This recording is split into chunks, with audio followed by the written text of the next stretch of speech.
I've prepped her natural hair by round brushing it dry and flat ironing it.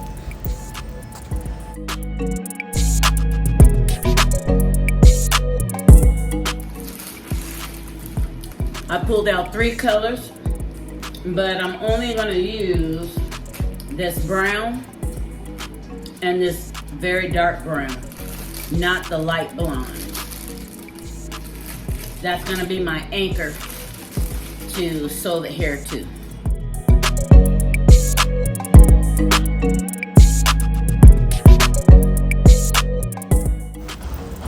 I generally start by leaving a border of hair around the edges that I will actually braid up just to get out of the way of the braids that I'm going to anchor the extensions to.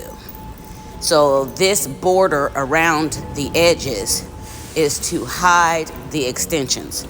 Her hair is so mega thick. She's of Hispanic descent, and her hair grows so thick that I don't really need to make a large border around her edges. Some people's hair is very thin, and I end up having to leave a larger border around the edges. But in this case, I can leave a lot less and braid up most of her natural hair, which when wet is very wavy. And so the extensions are straight. So I want to take out as much of her natural hair out of the equation as possible. For those of you that are concerned about wearing braids as an extension, the first extensions were all done with braids. And it wasn't until people who could not braid had to figure out what other type of extensions can we make. And so through the history of hair extensions, we've come a long way for those who could not braid. But if you're concerned about if my braids are tight or if it's going to take your hair out, let me first say that I braid for also children. Okay, now I'm going to braid up your natural hair around the edges as a border for the hair extensions. But I'm going to take this out once I make a braid that I'm going to sew the hair to.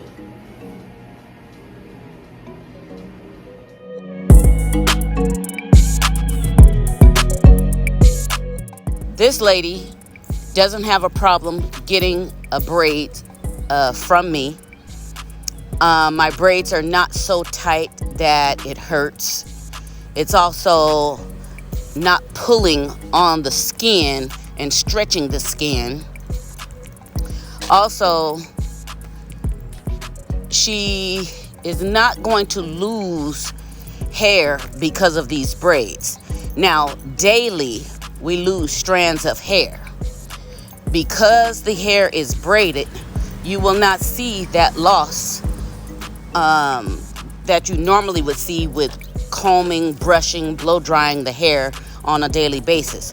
So expect that when these braids are taken down, there is going to be some shedding of hair.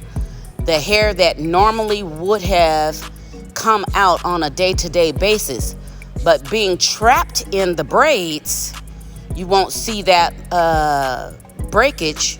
And it's not breakage, it's normal hair loss that takes place every day. But because your hair was in braids, you don't see that loss until you're taking those braids down.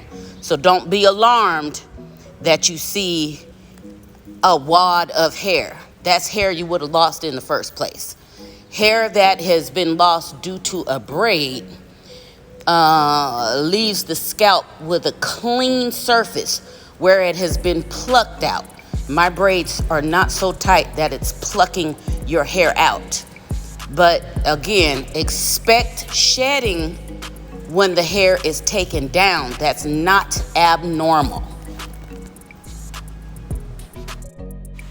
Not everyone with straight hair needs this much hair braided up, because at the end of this video you'll see that most of her hair is braided up. Some people just need maybe 3 to 4, sometimes only 6 tracks. But in this case, on this person's head, I think about 12 tracks. She put a color in her hair and a bleach, and she did some self work on her own, and it caused her to get some breakage because of the overlapping of maybe bleach. So that's why you see a lot of short hair around the sides, and then the longer hair is like in the middle on the top. All of my braids with a synthetic hair or Kanekalon hair braided in as a anchor are going to be very thin and close together without using a net. I want her to be able to wash her hair and get down to her scalp with her fingertips without struggling through a net. When a net is used, a customer cannot get to the scalp, and I believe that leads to scalp fungus because the skin is not sloughing as it's supposed to with normal washing, and before you know it, you have an issue on your scalp requiring a special type of wash. So I do not use netting for this purpose. Originally, many years ago when netting was introduced to hair extensions and the hair extension industry, it was for making a base to actually sew hair to when there was no hair present.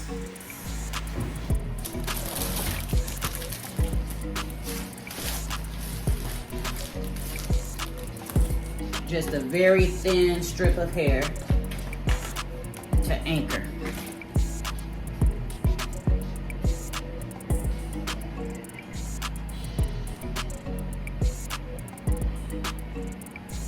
Very thin strip. And instead of holding it in the middle, I'm going to crisscross it at the end.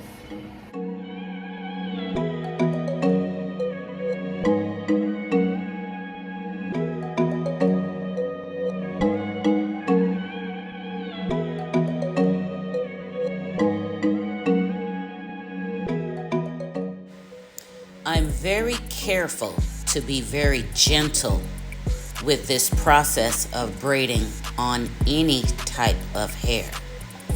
If a person is very tender-headed, they can handle getting their hair braided by me because I have a very soft way of braiding that also leaves the braid very firm and attached to the scalp without pain. My goal with each layer of braiding is not to braid those to the very end on this hair type. I'm only going to braid a little bit from the scalp and then anchor that off with the synthetic hair, sewing that down so the ends of her natural hair will be integrated with the extension hair. Each braid will end at a different place so that the ends of her natural hair will be integrated with the extension hair at different places, not all at the same place. I want to have a natural effect, a natural blend of her natural hair that's left out of the braids with the extension hair. This is not a style that she should attempt to take out herself. She should expect to come back to me and allow me to take my own workout I'm not going to use scissors. I'm going to use another tool to take this hair out.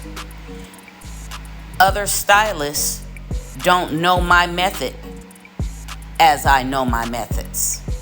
And if they try to take my work out with the wrong tools, they will have a hard time not cutting her hair. But I know exactly what I did to put this style together, and I know exactly how to get it out without any breakage.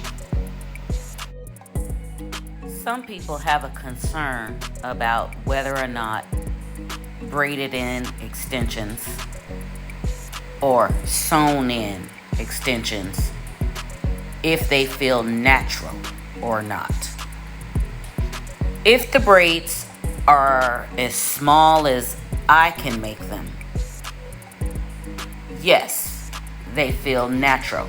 You can swipe your hair from the forehead all the way down to the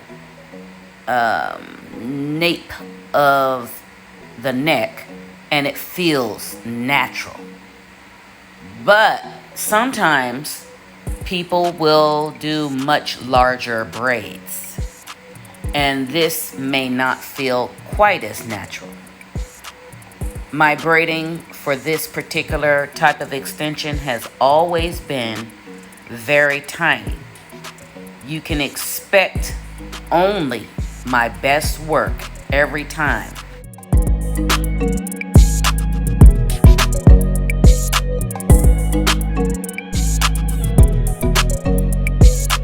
Now I stopped using the dark hair, and I'm going to switch up to the brown hair for the top area.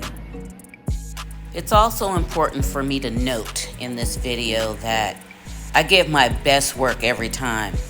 The appointment booking system might say 4 or 5 or 6 hours, but it could take longer than that.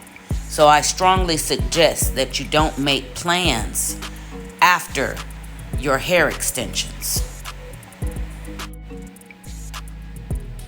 This is the first step in sewing the hair down or sewing the braids down for the extensions. And this is the only thread that I will use. The thread comes in several different colors, including platinum blonde. Because her hair is so thick, her braids appear to look thicker rather than thinner, but sewing them will refine everything down to a small, even smaller braid. Different textures of hair will appear to be much thinner than her hair, because remember, her hair is very dense and very thick. Not everyone has hair as thick as hers. Now don't forget, the first braid around the edge is not a braid that I'm sewing anything to. That braid will be taken apart to add in with her hair extensions. She originally came in expecting to get a micro bead attached to the base of her scalp in different locations so that I could sew the hair to those micro beaded anchors.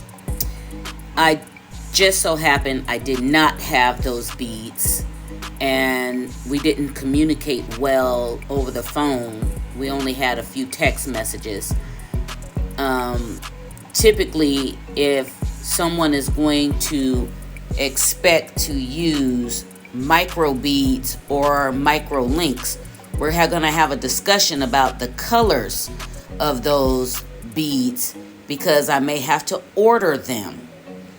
But typically, I believe that a sew-in extension weave lasts longer and is safer on the hair, because in this particular lady's hair, I could see a few plugs of hair missing where she I believe she pulled that hair out trying to get it out. She pulled those links, those beads out, trying to get the extensions out.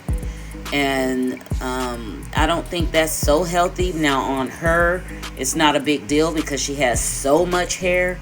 But on someone with much thinner hair, the last thing they want to do is pull anything out of their hair, like the beads from the extensions. Typically, when working with new clients, I prefer either a face-to-face consultation or a Zoom consultation. That gives me an opportunity to really discuss the ins and outs about their hair and the type of extensions that I offer. I do most or all different types of hair extensions. But I'd like to have a discussion about what it is we are going to do.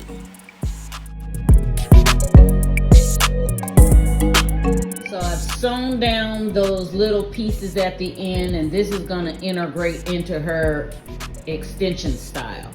This won't be so noticeable, but the hair that's in here that's synthetic, I'm going to use a flat iron to melt it so I can see the difference to get it out of there.